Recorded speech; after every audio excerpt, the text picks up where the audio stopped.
ब्रह्मा मुरारी त्रिपुरान्तकारी भानु शशि भूमिसुतो बुधश्च गुरोस् शुक्रः शनिराहुकेतवः सर्वे ग्रहाः शान्तकरा भवन्तु।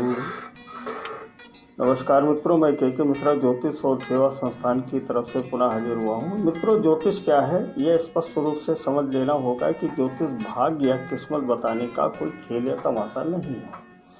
यह भौतिक या रसायन जीव विज्ञान के सदृश ही एक विशुद्ध विज्ञान है। वास्तव में यह एक दैविक विज्ञान है जिसे ब्रह्म विद्या का नाम दिया गया है। प्राचीन भारत में हमारे मनुष्यों ने अपनी निरंतर तपस्या और आध्यात्मिक अभ्यास से दिव्य दृष्टि प्राप्त कर ली थी, जिसके द्वारा वह ग्रहों की स्थिति और मनुष्य जाति पर उनके प्रभाव का ज्ञान प्राप्त कर लेते थे।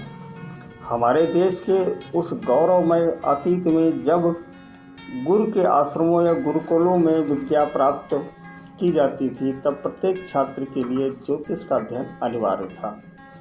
इस शिक्षा प्रणाली के कारण और इसी माध्यम से ज्योतिष का ज्ञान हम तक पहुंच सका।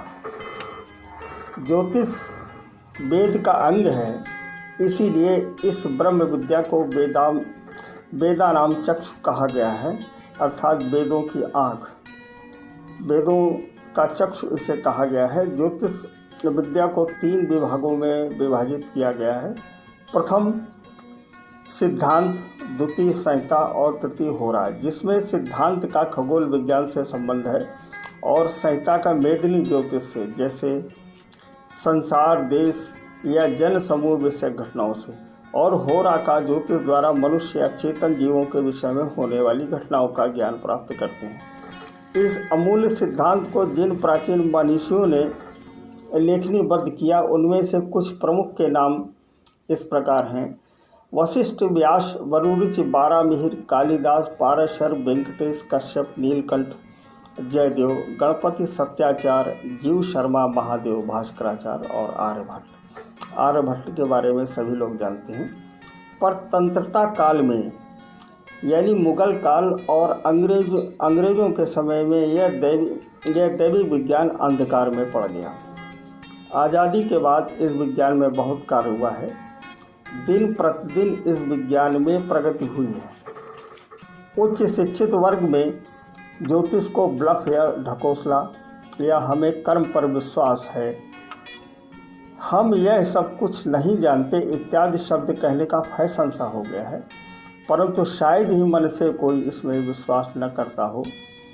जब खराब समय आता है तो कहते हैं कि यह सब ग्रहों के खेल हैं और चोरी छिपे ज्योतिषियों, पंडितों के पास जाते हुए देखे गए हैं और उपाय की याचना करते हैं तथा आगे आने वाले भविष्य में क्या होनी और अनहोनी होनी है, इस बात की जानकारी प्राप्त करने का प्रयास करते हैं।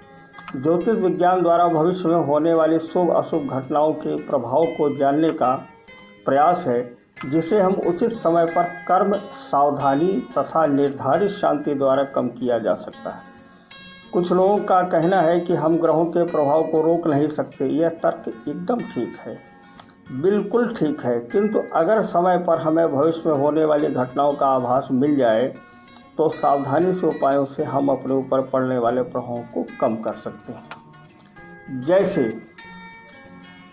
वर्षा, गर्मी, सर्दी का अनुमान हमें पूर्व से ही होता है कि 2 माह बाद सर्दी पड़ने वाली है या वर्षा होने वाली है।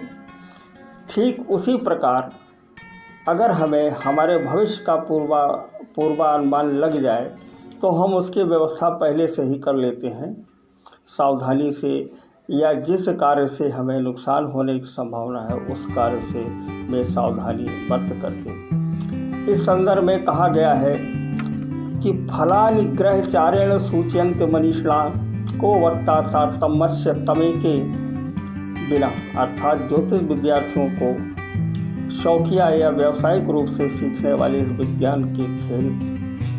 विज्ञान को खेल या मजाक न समझें। अतः अंत में समस्त ज्योतिष विद्यार्थियों एवं जनमानस से अनुरोध है कि श्रद्धा एवं धैर्य से इस ब्रह्म विद्या का लाभ उठाएं।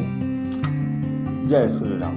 मैं के मिश्रा ज्योतिष और सेवा संस्थान से इसी प्रकार से ज्योतिष के संबंध में उपस्थित भ्रांतियों को दूर करता रहूँगा।